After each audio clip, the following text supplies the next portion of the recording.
We've tested more than 150 electric vehicles, but only 3 of those faced the rigors of our long-term test. It all started with the 2015 Tesla Model S, the first to complete our full 40,000-mile regimen. That was followed by a 2019 Tesla Model 3. Our latest long-term electric, a Rivian R1T, shows just how far EVs have come. 4 motors combine to produce 835 horsepower, wrapped in a striking exterior design and sporting an interior that avoids the cut-rate appearance of other EV offerings. Even if it hadn't won a 10 Best Trucks trophy in 2023, this is a vehicle we want to spend a lot of time in. We spec'd a 4-motor model with the medium-size 128.9 kWh battery, mostly because that is what was available, but a 2-motor version has since been introduced. Ours also wears 20-inch wheels wrapped in Pirelli Scorpion all-terrain elects. This spec is very similar to what we road tested in the February 2022 issue, only it doesn't have the off-road protection, a savings of roughly 120 pounds on our scales. But it isn't as if the R1T is light. At 7,054 pounds, it's the 3rd heaviest long-term test car on record, behind 2 heavy-duty diesel pickups. Initial impressions are favorable, with lots of praise going to the truck's ride, a characteristic that with pickups usually earns derision, not admiration. Thus far, the annoyance of having to dig through multiple menus to find the odometer every time we charge our Red Canyon painted truck, so we can diligently track energy usage, is the most frustrating part of R1T life. If that remains the case, it should be a relatively uneventful stay for our long-term Riv. But, as senior editor Eric Stafford adeptly pointed out, sitting at fast chargers gives us extra time to find things to nitpick. The glass roof, for one.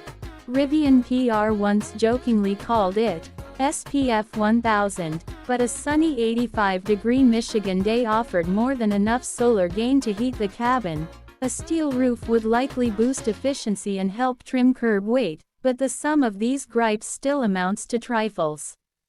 In the R1T's first major outing, Associate News editor Caleb Miller took it to the Electric Forest Music Festival in rural northern Michigan.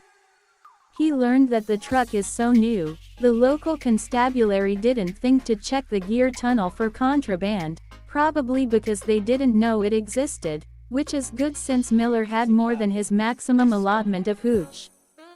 Just think of the R1T as the Millennium Falcon of the auto world. But it wasn't all good vibes. The portable camp speaker got stuck in its dock, which brings us to the not-so-lovely part of Rivian ownership: service. Rivian's small footprint in southeast Michigan means there's just one service location. When we called to get the Bluetooth camp speaker repaired and unstuck, the earliest appointment was 3 months out. The speaker was one of 3 things we needed to address, but none of the R1T's issues prevented us from driving it. Aside from the speaker, the right gear tunnel entrapment release, the same federally mandated opener you find in every new car's trunk, is not functional, and because of a gaffe in our garage, we can't commit any settings to the car's memory. Thankfully, these fixes were covered under warranty. Normally for things like this, we would have them addressed at routine maintenance intervals. But the Rivian maintenance schedule is as real as muffler bearings or blinker fluid. It's essentially the crockpot of automotive service, set it and forget it. The only recommendation is to rotate the tires every 5,000 miles. It's wild to us, but evidently, to a startup EV manufacturer, a service schedule is an antiquated, unnecessary carryover. Though we haven't stretched the Rivian's driving range potential with any giant road trips yet, there are certainly many planned, especially as the holiday season nears. The charging infrastructure, or lack thereof, hasn't slowed the Riv's pace.